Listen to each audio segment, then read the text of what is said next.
first graders. Welcome back to your TV classroom. It's the last day of the week. It's Friday, which means it's our last day of school for the week. Yay! How are you today? Let's take a minute and check in with our zones. Okay. How are you feeling? Mr. Kevin, how are you feeling today? I'm in the green zone, Mrs. Wally. You are? Why are you in the green zone? Because, well, not only is it Friday, but it's also a nice day. Oh, I love nice days. Me too. They make me happy. I'm in the green zone because I just am. And sometimes That's wonderful. You're just in the green zone. You don't really have a reason. You're just content and just fine. There's nothing that made me in the green zone. I'm there. How are you feeling, friends? Thank you for sharing with me. Make sure to share with someone around you as well. And don't forget to ask someone today how they're feeling and listen and offer support if they need it. Let's get going with Fact Fun Friday. Take a look. If you have 13 and you take away 3, what will be left? 10, because 13 is made of 10 and 3. Awesome. Ooh, my watch is a little bit tight on my wrist. I'm going to move it down because that was very uncomfortable. Okay. What if you have 14 and you take away 3? Think about if you have 4 and you take away 3. You have 1 left. So you're going to have 10 and 1, which is what number? 11. Very good. If 14 minus 3 equals 11, then what's 3 plus 11? We took 3 off and we're gonna put them back on. We're back at 14. That's so funny. Okay, let's look at the next one. What's 10 minus 3? What's the friend that goes with 3 to make 10? Friend of 10. Do you know what it is, Mr. Kevin? Do you remember? What is it, Mr. Kevin? 7. Yes. 7 and 3 make 10. So 10 minus 3 equals 7. 7 plus 3 is 10. Look at us using what we know about teen numbers and friends of 10 to help us solve facts. Kiss your brain, first graders. Excellent job today. Now, today we are learning to find a missing number in addition and subtraction equations. Ooh! Sometimes this feels a little scary, but you don't need to be scared. Let's take a look. We are going to use number bonds to solve these. So get your whiteboard out. Mr. Kevin, can we have all 3 up there, please? And remember, we look at what do we know and put it on our number bond to figure out what we don't know. So looking at this first one, what do we know? Well, we know the total is going to be 12 because we're adding. So up here is a 12. What else do we know? One of the parts is 6. Well, how many do I need to add to 6 to get 12? Let's do those doubles. Let's do those doubles. It's a double! 6 plus 6 is 12. So we know our missing number is 6. Okay, just erase the numbers. Don't erase the number bond. Let's do this next one. What do we know here? We know one part is 4 and one part is 8. So what's our total? What is 8 plus 4? I know 2 and 8 make 10, and 10 and 2 is 12. Our total is 12. We were missing the whole or the total amount or the sum. Okay, let's look at this bottom problem right here. What do we know? You're right, Rashid. We know that the total is 11, or the whole is 11. What else do we know, Pebble? Yeah, one of the parts is 5. Okay, what do we do to figure out the whole? Oh, Pebble, I love that idea. We could count on. So I'm at 5. Well, when I need to get to 11, I know to get to 10 is plus 5. And then one more is 11. So I hopped a total of 5, 6. So my missing number is 6. So what number goes here? 6. Ta-da! That's pretty awesome. Okay, last one. 8 plus something equals 18. What do we know? Yeah, the whole is 18. We're the sum, we're the total. What else do we know? One of the parts is 8. Well, how do you make an 18? It's a teen number. 10 and 8 is 18. Well, I already have the 8, so what am I missing? The 10. So our missing number is 10. Nice job, first graders. Okay, can I have just the PowerPoint up, please, Mr. Kevin? So we're going to do a 3 read, and then we're going to solve the problem. So right now, nothing in your hands. Absolutely nothing in your hands. You're just listening and following along with me. Right now, the question you're answering is, what's happening here? 13 stars are in the box. Joy takes some stars. 9 are left. How many stars does Joy take? What's happening? Yeah, there's stars in a box and someone takes some. Let's read again and find our question. 13 stars are in the box. Joy takes some stars. 9 stars are left. How many stars does Joy take? What's our question?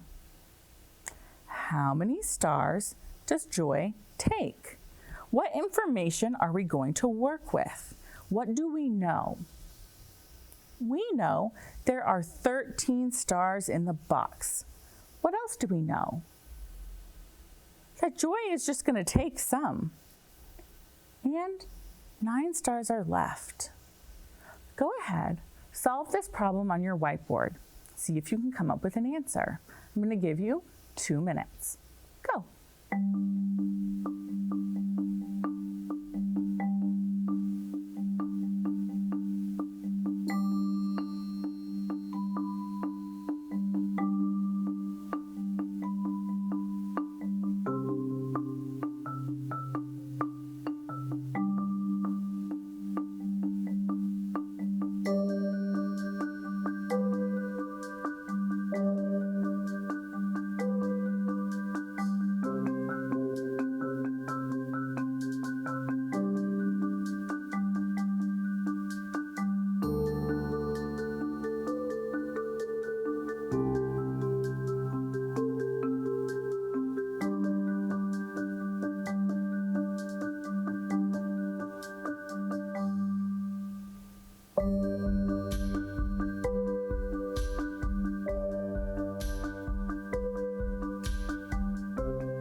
Okay, friends, the first thing I'm going to do is make a number bond because I'm figuring out what I know to figure out what I don't know. I know there's a total of 13 stars in the box, so my whole is 13. I know a part is going to be taken out, but I don't know. It says some, so that's an I don't know. It's a question mark or an empty box. And I know the other part is that there are 9 left. And looking at the number bond, I know that I can either take 13 and take 9 away to find the other part, or I could start at 9 and count on to 13 to figure out how many were taken away. And I think I'm going to do that. So I'm going to look at this picture up here, and there's 9, which is the part I know, and I'm going to count on until I get to 13. 10, 11, 12, 13. So now I have 13 stars. The part that's left is 9, so how many did Joy take? That's the part I counted on. That's the X's. That's 4. So 13 minus 4 equals 9. How many stars does Joy take? 4 stars. Did you get 4 stars? You should have. Friends, at this point, if you are not understanding how to do this, please make sure to let your teacher know. That's very important. Okay? All right, next slide. Find the missing number. Okay, I'm gonna make my number bond. I want you to make your number bond too. It says blank plus 9 equals 16. Go ahead, solve. I'm gonna give you 1 minute.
Okay, friends, I know that my whole is 16 because this is an addition equation, and the answer in an addition equation is the sum, the total, or the whole. Those things all mean the same thing. So my whole is 16. The part I know is 9, and I'm missing a part. So I see that they've already given me a picture with 9, so I'm going to count on to 16 and figure out how many I counted on when I'm done. So 9, 10, 11, 12, 13, 14, 15, 16. Now I have my whole. I can see the part of 9. And what's my other part? It's 7. 5, 6, 7. So 7 plus 9 equals 16. We did it. Nice job, friends. Okay, let's go on to the next one. Find the missing number. Complete the number bond. Oh, look, they gave us the number bond. The part we know, 12, which is our whole, and the part that's, I said that wrong. We know the whole, and we know one of the parts, and the other part is missing. Let's use our number path. I know I need to get to 12. I'm on 8. Let's count the hops. Here we go. 1, 2, 3, 4. So what's the missing number? It's 4. 12 equals 4 plus 8. Fantastic. All right. Find the missing number. Get your number bond ready. What do you know? You know one part's 3, one part's 9. Find the missing number. Yep, 9 and 3 is 12. So what's our missing number? 12, because 9 and 1 is 10. If I take my 3, 9 and 1 is 10, and 2 more makes 12. Great job, first graders. Last problem. Show how you can use the number path to find the missing number. Get your number bond ready. What do you know? 8 equals 12 minus something. They're trying to trick you here. What do we know? We know that the part that's left is 8. We don't know how many they took away, do we? Don't know. Do we know how many we started with? 12.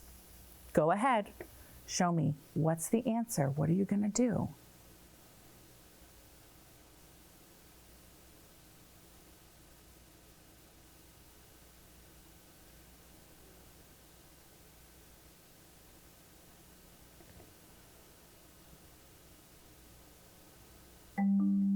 Okay, friends. So what this is saying is I know that I'm going to land on 8. There's going to be 8 left. I start with 12. How many hops back do I take? 1, 2, 3, 4. 8 equals 12 minus 4. If you got 4, kiss your brain. Now, friends, if this is not making sense to you, you need to make sure to let your teacher know. Okay? Awesome. Let's take a look at our assignment today. Today, you're going to do page 374, practicing more, finding the missing number. Don't forget, make that number bond, identify what you know, use a strategy to find what you don't know. You can use a drawing, you can use a number path, you can use what you know, okay? Today we learned to find missing numbers in addition and subtraction equations. We understood the problem, we modeled the problem in a number bond, 10th frame, or a number path. We wrote the equation that matched, and we used equations to help us solve the problem. Mr. Kevin, can you tell them how to contact us here at the TV Classroom if they need to? Of course I can. First graders, if you need any help, ask your adult. You can email us at tvclassroom@tacoma.k12.wa.us. You can always mail us, and we will answer. TV Classroom, 601 South 8th Street, Tacoma, Washington, 98405. Oh, Rashid, what was that? Rashid said, what about me? I want some mail. What if you wrote Rashid a letter?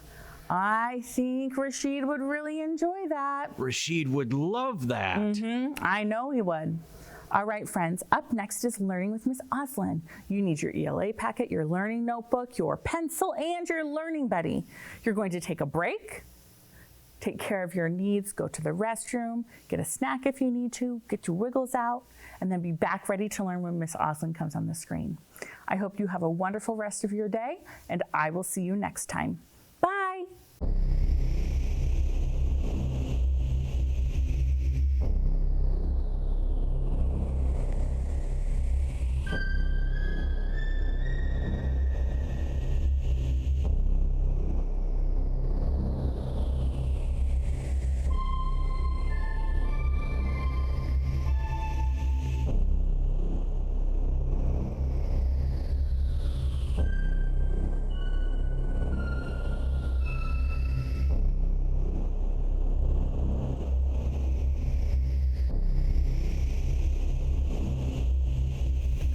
Rules. 1. You have 10 seconds to pick your crewmate.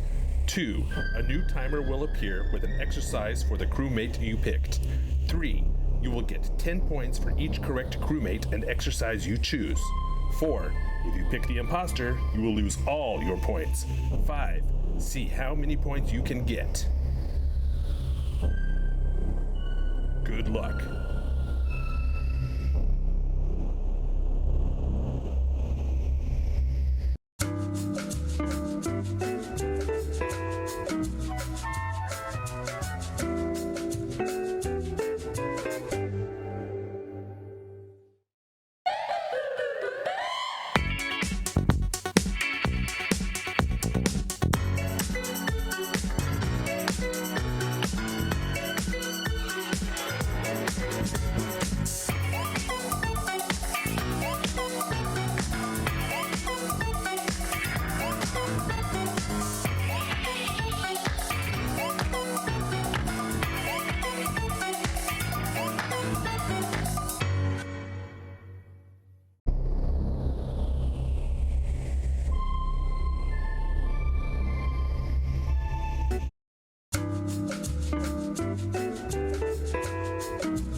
Hi, first graders, welcome back from your break. I see that you have gathered your materials and are ready to learn. Excellent job. I'm so happy that you're here with me today. Now, let's remind ourselves today and every day when we come together, your job is to listen, share, read, and write. You are a strong listener when you keep your eyes on the speaker, when you listen to the speaker, and when you think about the words and the ideas and the questions that I'm asking you to think about. You will also get an opportunity to share. I do want you telling your ideas either to your learning buddy or to someone in the room with you. If there is someone in the room with you, you will also have an opportunity to practice your active listening skills when that person is sharing, because you'll probably learn something from their perspective. Now, I'm going to remind you that we have been doing some really important thinking about what it looks like and sounds like and feels like when we do our independent work. This is when you're not in front of your teacher, when you're not in front of me, when you go off to do that really important independent work. And I showed you that this is my independent workspace where I have plenty of light, it's really comfortable, and I have all the materials that I need depending on what it is that I'm working on. And then you were challenged with finding your own independent workspace that will work for you. We talked a lot about how different people have different needs, and your workspace might not be the same as someone else's, and that's okay. You need to understand and know yourself as a learner when you decide where your independent workspace is. Now today, we are learning that writers, that's you, listen, share, read, and write to grow. Growing is one of the most important things that we can do as readers and writers. So today, I'm going to read a story, and you're going to listen, you're going to share, you're going to read with me, and then you're going to go off to do your independent writing by yourself. Here we go. The book that we're going to read together is called I Am an Artist. It's by Pat Lowry Collins and illustrated by Robin Brickman. And I want you paying really close attention to how our author and illustrator teach us that they use the world around them to get ideas for their writing. And think about how you can do that as a writer to grow. I am an artist. I am an artist when I follow a line where it leads me. I am an artist when I find a face in a cloud or watch the light change the shape of a hill. Do you see the faces in the clouds? They're kind of hard to see. I am an artist when I discover shadows made by the moon, or trace patterns in the sand, or when I name the colors inside a shell.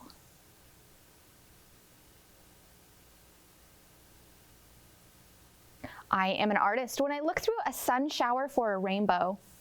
I am an artist when I find one. Now, our author and illustrator have given us some really good ideas about things that are out in the world that they use to become artists. They're using a rainbow in this picture and a rain cloud. What can you use to be an artist? Look around you and take some think time.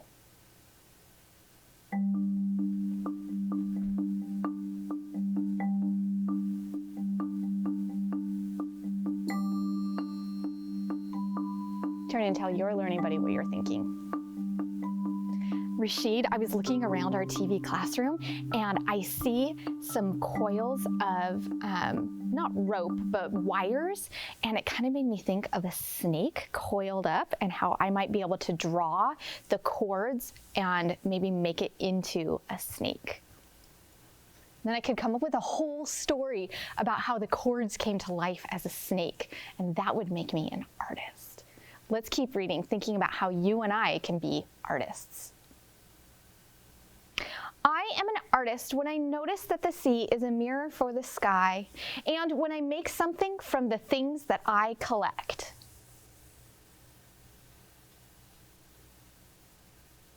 I am an artist when I shoot water loops in the air with the hose, or discover pictures in drops of rain. I am an artist when I cut an apple to see the star inside, or when I watch sunlight turn dust to glitter.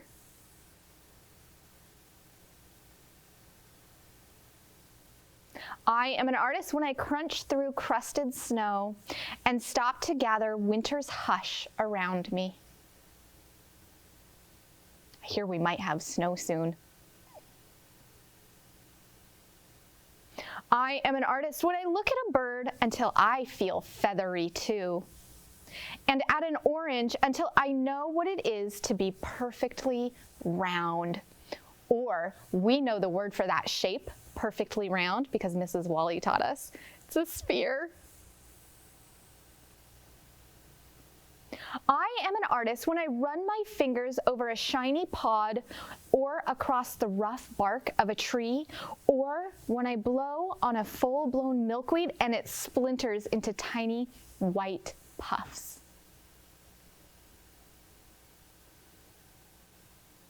Or when I pick up a maple tree seed and send it spinning back to earth by its twin propellers.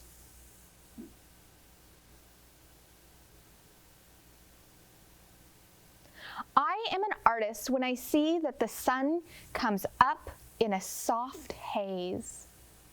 Let's take another moment to stop and think about what you see around you that you could use as inspiration for your writing and drawing today.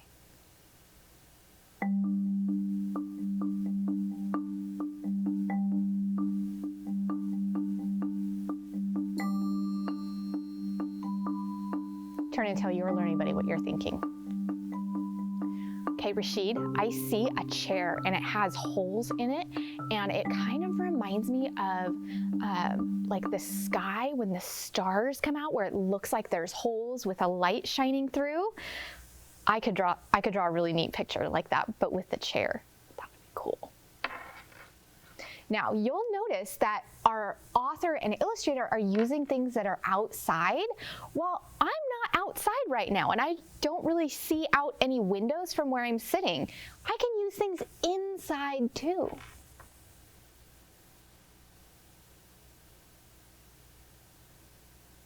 I am an artist when I wait for a star to streak through the night sky, or when I sit very still in the woods and listen. That's a connection, because I was thinking about drawing a starry sky too, and the chair inside gave me inspiration for that. I am an artist whenever I look closely at the world around me, and whenever you listen and search and see, you are an artist too. Let's take one more moment, and this time, don't just look around you, but listen around you and see what is around you that gives you inspiration for your writing today.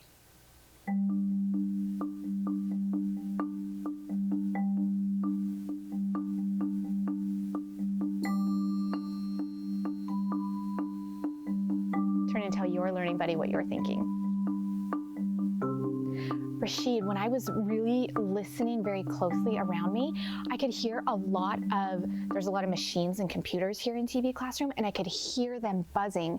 And it almost made me think of like the buzzing that you hear when you see a bee's nest or a beehive. And so then I was picturing that I could write a story about a beehive, and I would make sure to really include the buzzing sound. Now, first graders, we learned today that writers listen, you just did that, share, you got 3 opportunities to share, read, we read the book, I Am an Artist, and write to grow.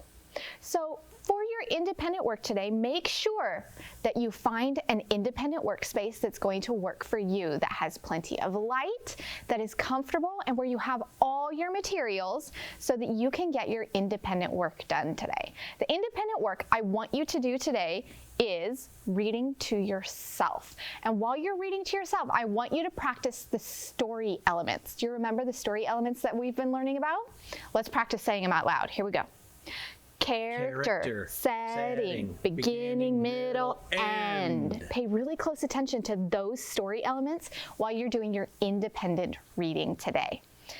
Continue tracking your reading goals, and you can send this to your teacher. It's the end of the week, so send it to them so they know what you're working on when you're not in class with them. And your independent writing today, this is where you're going to grow as a writer, is to draw a picture of your independent workspace. And you're going to make sure that you label your picture so that your teacher and I know what is in your workspace. Also, include the front cover of one book that you're reading and write the title so that we know, because of course you have your independent work text, your independent reading text in your workspace. Now, I'm going to show you some writing that I did where I drew my independent workspace and I labeled it. So first, I definitely made sure that I had all my materials. I have my crayons, I had a couple pencils, remember, in case one breaks or gets dull, I want to have more than one. And then I have my learning notebook. You may have your learning notebook. You may have a notebook that looks like this. Whatever you have to do your writing. So my independent workspace drawing that I actually did two. Looks like this. Now, I labeled it so that you would know what's here with me. I have my lamp that makes sure that I have plenty of light. I have Mabel with me. I could also add Rashid. And then I made sure to put me, because this is me in my independent workspace. I have my chair where it's comfortable. And look, I even included all of my materials. I could actually label these because this is my pencil. I can listen all the way through the word to write that word. And then this is my notebook. Note. What makes the O say the long O sound in note? The silent E. And then book is like look. My notebook. I also have another picture of my independent workspace that I didn't label, but I added a lot of color. So friends, you are going to gather your materials, find your independent workspace, and draw your independent workspace, making sure that you label everything that's in there, including a book that you're going to read. You ready? You can send this to us at our TV classroom. We would love to see pictures of your independent workspace because you've been working so hard on being responsible and finding your workspace. Mr. Kevin, where can they send a picture that they're going to draw of their independent workspace? Well, you can have your adult take a picture of it and send it to TV Classroom at tacoma.k12.wa.us, or you can always send it in the mail, and that's TV Classroom, 601 South 8th Street, Tacoma, Washington, 98405. Thank you, Mr. Kevin. Now, first graders, because we are working on reading, thinking, sharing, writing to grow as readers and writers, I want to remind you that you are a strong writer. Say that out loud. I am a strong writer. Excellent job today, first graders. Now go off and practice your independent work skills. And I look forward to seeing you next time in our TV classroom. Bye.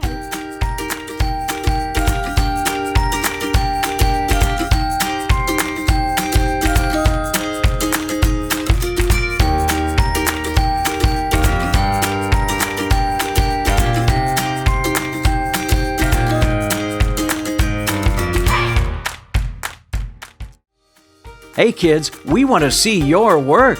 Just send your pictures and your stories to TV Classroom, 601 South 8th Street, Tacoma, Washington, 98405.